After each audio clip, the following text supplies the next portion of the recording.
Okay, you're not going to believe this, but we're going to do a deep dive into a war that was started by an ear.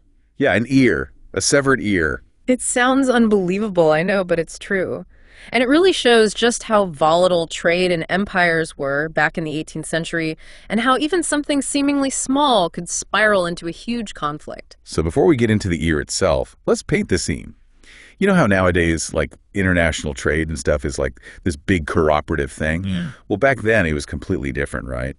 Countries operated under this concept called mercantilism. Exactly. Everyone thought there was just one big pie of wealth, and they were all trying to grab the biggest piece they could. So there's this constant, like, rivalry between nations, especially major powers like Britain and Spain. Absolutely. And when it came to the Americas, things got really heated. Spain had this, like, massive empire, and all the riches flowing from its colonies were, making everyone else jealous, especially the British. Oh, yeah. The British were definitely eyeing that Spanish slice of the pie. They wanted in on that action, but Spain wasn't about to share willingly. Okay, so things were already tense. But how does a severed ear fit into all of this? Like, how do we go from trade disputes to, well, a missing body part? Well, that's where things get strange. It all starts with this British merchant captain, Robert Jenkins, sailing around the Caribbean in the 1730s. Okay, so we've got our main character, Captain Jenkins. Was he, like, a legitimate trader, or was there more to the story? Well, that's still up for debate. Some say he was a straight-up smuggler. So Jenkins is already a little bit of a shady character. Yeah, maybe. But anyway, he had this encounter with the Spanish Coast Guard. Uh-oh, I can see where this is going. Yeah, things escalated, there were accusations, tempers flared, and, well, in the heat of the moment, the Spanish captain Juan de León Fandino supposedly sliced off Jenkins's ear. Seriously? He cut off his ear? And to make matters worse, he supposedly told Jenkins to take it back to his king. Whoa. That's adding insult to injury. Okay. So what did Jenkins do? Did he, like, I don't know, chuck it overboard? Nope. He actually preserved it. He kept the ear. And you're not going to believe this, but years later, he presented it to the British Parliament as proof of Spanish aggression. Wait a second. So he held on to this severed ear for years. That's pretty messed up, isn't it? Maybe a little, but it was a pretty strategic move. Back then, symbols held a lot of power. This wasn't just an ear. It was a symbol of Spanish cruelty and British humiliation.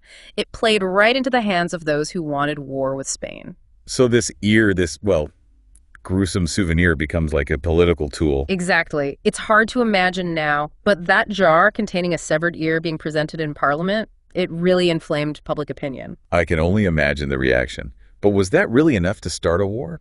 Like, weren't there already, existing tensions? You're right. The ear was the spark, the catalyst. But the truth is, the tinderbox was already packed. There were already all these simmering tensions over trade and who controlled what in the colonies. Okay, so it's like the ear was the final straw, the thing that pushed everyone over the edge. And that's how we got the War of Jenkins' ear. It does sound a bit ridiculous when you put it like that. But I bet there's more to this story than just its bizarre name. Oh, absolutely. The War of Jenkins' ear wasn't just about an ear. It was a symptom of this much bigger power struggle playing out all across the world. The War of Jenkins' ear, it wasn't just like a small local thing. It was actually part of a much larger conflict, the War of the Austrian Succession. This one engulfed all of Europe and even spilled over into their colonies. It was all about, well, who had the right to rule the vast Habsburg Empire after Emperor Charles VI died?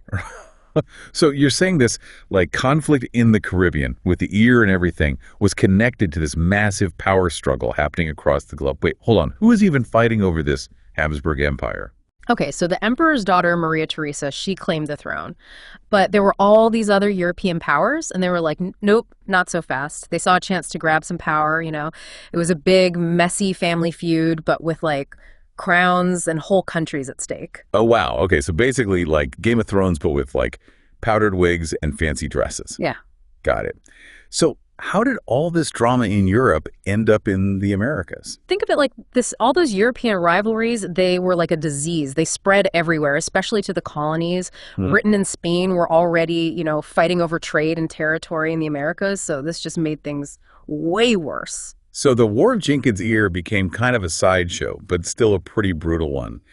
Let's talk about some of the actual fighting. What were some of the key battles?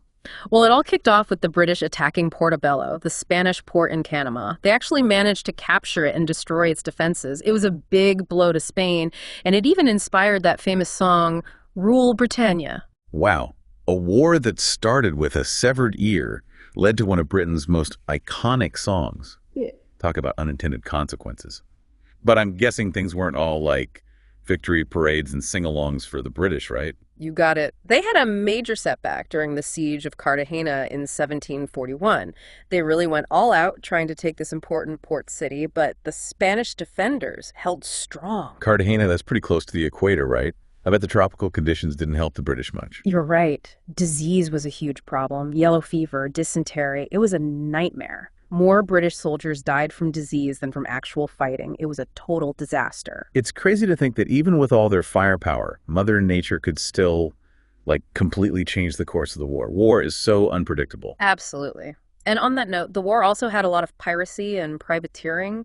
It might sound romantic, but it was basically state-sanctioned piracy. Countries would give private citizens permission to attack enemy ships and steal their stuff. So basically, it was like a government contract for looting and plundering. That's wild. It was a way for countries to disrupt enemy trade without directly using their navies. But for anyone just trying to, sail the seas safely, it was terrifying. Ships were constantly at risk, and the lines between these privateers and straight-up pirates were super blurry. So on top of the official battles, there was this whole other layer of conflict happening at sea. What about North America? Did the war reach there too? Oh, yeah.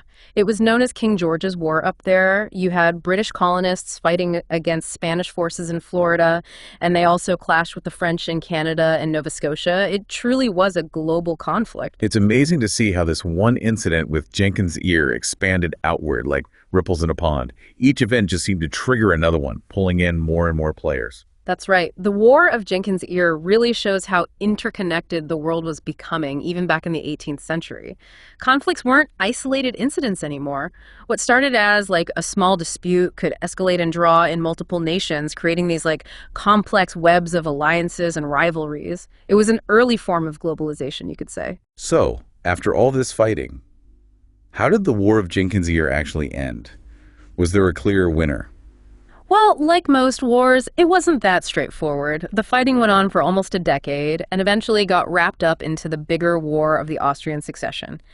Both of those conflicts were finally settled with the Treaty of Aix-la-Chapelle in 1748. So after years of fighting, they just agreed to stop. Go back to how things were before. Yeah, pretty much. The treaty restored most of the captured territories and basically just maintained the status quo. It felt like a stalemate. All that fighting for nothing. That's kind of anticlimactic. Right. But I'm sure there were still some lasting consequences, right? Yeah. Wars always leave their mark. Oh, absolutely. While the treaty officially ended the fighting, it didn't solve the underlying issues between Britain and Spain. Those tensions over trade and, who controlled what in the colonies, they were still there, just simmering under the surface. So it sounds like the Treaty of Aix-la-Chapelle was more like hitting the pause button than actually, solving anything. They just kind of hoped for the best. Yeah, I think that's a pretty good way to put it. But those issues didn't just disappear. They actually contributed to a lot of conflicts down the road, like even the 7 Years' War and the American Revolution. It's amazing how this one incident with, Jenkins and his ear could lead to all that. It really shows how history is all connected, like a chain reaction, right? Each event leads to another, and it just keeps snowballing. It does, doesn't it? The War of Jenkins' Ear really shows how interconnected the world was becoming, even back then. Conflicts weren't isolated. Even something small could draw in all these different countries. Like you said, a chain reaction. And it makes you realize that when we study history, we're not just looking at the past, right? We're trying to understand the present, too. Exactly. And speaking of the present, let's think about the American colonists for a minute. How do you think they felt about all this? I mean, they were being dragged into these conflicts that were happening across the ocean. Yeah, from their perspective, it must have felt like someone else's war. What was it like for them? Well, they weren't exactly happy about it. A lot of colonists felt like they were being used, like their interests didn't matter, And there was a lot of frustration with Britain, too. A lot of people felt like British policies were hurting the colonies and just benefiting the mother country. Yeah, that makes sense. That resentment must have built up over time, leading to the revolution. Right. The American Revolution didn't just come out of nowhere. It was the result of years of, frustration, this growing sense of disconnect with Britain. And you could say the War of Jenkins' Ear played a role in that. It showed the cracks that were forming between Britain and the colonies and helped to, plant the seeds of discontent. So are we saying a severed ear contributed to the birth of a nation? That's a pretty big legacy for, a missing body part. I think that's what's so fascinating about history. Even the smallest things can have huge consequences. It's all connected. And we never really know how things are going to play out. It's like that butterfly effect, The flap of a butterfly's wings can cause a hurricane on the other side of the world. We don't always see how things are connected, but they are. Exactly. And I think that's why it's so important to pay attention to what's happening now and think about how our actions, no matter how small, could impact the future. So maybe the biggest lesson from the War of Jenkins' Ear is that we should try to be more aware, more engaged, understand how the past shapes the present, and, take responsibility for how we shape the future. I like that. And who knows, maybe something that's happening right now, something we barely notice, will be the next War of Jenkins' Ear. This historical curiosity that people will study years from now. That's a pretty interesting thought. Anyway, I think it's time to wrap things up. Thanks for joining us on this deep dive into the War of Jenkins' Ear. And it's been a wild ride.